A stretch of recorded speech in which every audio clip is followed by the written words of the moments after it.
গুনাহের 4 নাম্বার ক্ষতি কোরআন ভুলে যাওয়া। বলেন নাউজুবিল্লাহ। গুনাহের 4 নাম্বার ক্ষতি কি ভুলে যাওয়া? কোরআন ভুলে যাওয়া। সহিহ বুখারীর 5033 নম্বর হাদিসের বর্ণনা, قال رسول الله صلى الله عليه وسلم تعاهدوا القرآن। নবীজি বলেন তোমরা নিয়মিত কোরআন চর্চা অব্যাহত রাখবে, নিয়মিত কোরআন চর্চা করবা।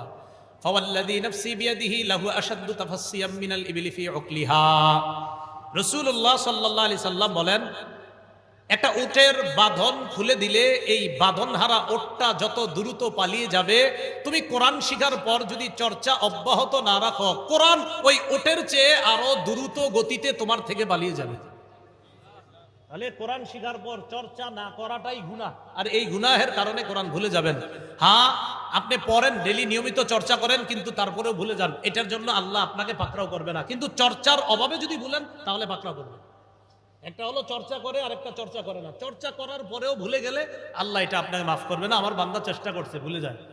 আরেকটা হলো আপনি 15 বার হেফজ করছেন, তো পড়ার পরে আর চর্চা করেন না। সাবধান, চর্চা করতে হবে, না হয় আল্লাহর সামনে দাঁড়ানোর জন্য তৈরি থাকেন।